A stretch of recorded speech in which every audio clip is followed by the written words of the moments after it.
በስመ አብ ወወልድ ወመንፈስ ቅዱስ አሐዱ አምላክ ስኮርኩም ኩላኹም ህዝበ ክርስቲያን ኣብ ዝተፈላለዩ ዓዲ ትነብሩ ሰላም እግዚአብሔር ምስ ኩላኹም ይኹን።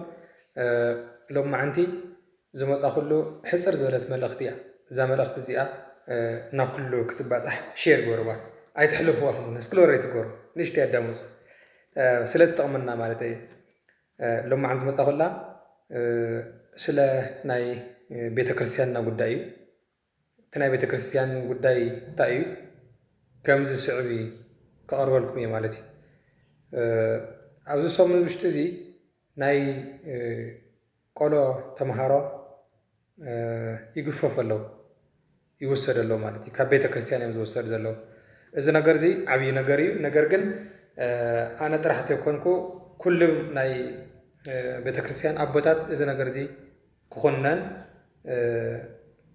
እዮም ክዛረቡ ዘለዎም ክናገሩ ዘለዎም ማለት እዩ። በብየቦቱ ናይ ትምህርቲ ቤት ይገፈፍ ኣለዉ እዮም ይወሰድ ኣለዉ እዮም ማለት እዩ። እዚ ማለት ደልየ መንግስቲ መቃወም ኣይኮነን ኣብ ፖለቲካ ይንኣትን። ምክንያቱ ናይ ቤተክርስትያን መራሒ ናይ ቤተክርስትያን ኣገልጋሊ ስለ ፖለቲካ ከወግዕ ክዛረብ ኣይግባን ማለት እዩ። ነገር ግን ስለቶም ተምሃሮ ግን ይምልከተና እዩ ንምንጋር ማለት እዩ። እቶም ተምሃሮ እንታይ እዩ ማለት ትግራዋይ ከም ትግራዋይ ኣብ ዓዱ ዝበፅሕ ፀገም ተሓባቢሩ ንምፍታሕ ግቡእ እዩ ማለት እዩ። ግቡእ እዩ። ነገር ግን ኩሉ በብስራሕ ዘርፍ ኣለዎ። በብስራሕ ዘርፈ ኩሉ ከለዎ ወታደር ብወታደሩ ካህን ብክህንነቱ ስለ ናይ ዓዱ ኩሉ ይተሓባበር እዩ ማለት እዩ። ብኸመይ እዩ ክተሓባበር ዝብል ግን ክነግረኩም እዩ ማለት እዩ። እንታይ እዩ ዝብል ኣብ ናይ ካልኣይ ቆሮንቶስ ምዕራፍ 10 ቁፅሪ 3 እስካብ 4 ዘሎ ከምዚ ይብል ትቓሉ ከንበልኩም እየ ማለት እዩ። ብናይ ሰብ ልምዲ ምንም እንኳን ንመላለስ እንተኾንና ከም ናይ ሰብ ልምዲ ግን ኣይንዋጋእን ይብል።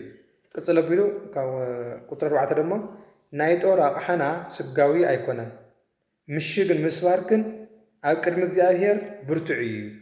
እንታይ እዩ ናይ ጦር ኣቕሓናሲ ስጋዊ ኣይኮነን ክብል ከሎ እንታይ ንማለት ደሊ እዩ? መቸም ናይ ወታደር ናይ መሳርያ ናይ ጦርነት ኣቑሑ ፍሉጥ እዩ።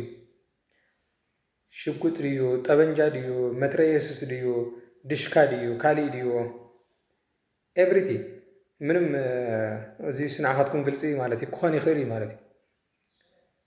ነገር ግን ቅዱስ ጳውሎስ ዝብል ዘሎ ናይና ናይ ጦር ኣቕሓናስ ስጋዊ ኣይኮነን እዩ ዘሎ። ስለዚ ናይ ቅዱስ ጳውሎስ ናይ ጦር ኣቑሑ እንታይ እዩ ግልፂ ንኩላና ማለት እዩ። ናይ ጦር ናይ ቅዱስ ጳውሎስ ናይ ጦር ኣቑሑ እንታይ እዩ ነይሩ? መስቀል እዩ። መስቀል ብእግዚኣብሔር ምእማን ሃይሊ እግዚኣብሔር እዩ ናይ ቅዱስ ጳውሎስ ጦርነቱ ማለት እዩ። ስለዚ ዓዲ ከም ዓዲ መቸም ብሃይማኖት ክትፀንሕ ፀኒዓ ክትነብር ሃገር ከም ሃገር ብናይ ዓላ መሰል ዓርሰ ወሰና ኣኸቢራ ንክትነብር ኦፍኮርስ ወታደር የድልያ እዩ።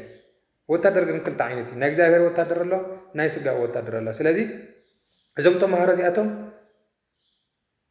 ናይ መንፈሳዊ ወታደራት እዮም። ናይዛ ቤተክርስትያን ምንጭ እዮም። ብናይ ዓሎም መሳርያ ኣለዎም እዩ። መንፈሳዊ መሳርያ ኣለዎም፣ ዕጥቂ እኒአዎም እዩ ማለት እዩ። ስለዚ እዚኣቶም ጸሎት ብምቕዳስ መፅሓፍቲ ብምንባብ እዮም ጦር ክሕግዙ ዝግባኦም። እዞም ተምሃሮ እዚኣቶም ናይ ቤተክርስትያንና ምንጭ እዮም። ናይ ፅባሕ ጳጳሳትና እዮም። ናይ ፅባሕ ቀደስቲ ወደስትና እዮም።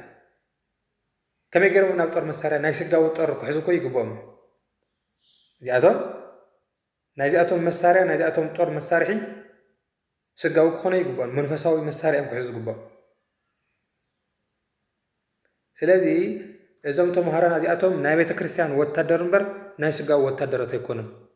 ዓዲ ትቐውም ብወታደር ጥራሕ ኣይኮነት፣ ብካህናት ኣቦታትና ብቅዳሴ ብፀሎት ኣቦታትና ኣዴታትና እዩ።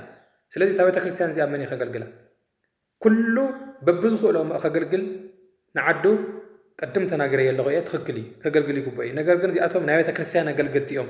ውዳሴ ማርያም ዝደግቡ ተኣማረ ማርያም ዘንቡ መስቀል ሒዞም ዝባረኹ እምበር መሳርያ ሒዞም ኣብ ግንባር ከይዶም ዘገልግሉ ኣይኮኑን እዩ ትሕተን። ቤተክርስትያን እውን ከም ቤተክርስትያን እዚ ነገር እዚ ክትኩኑ ነው ይግባእ ማለት እዩ።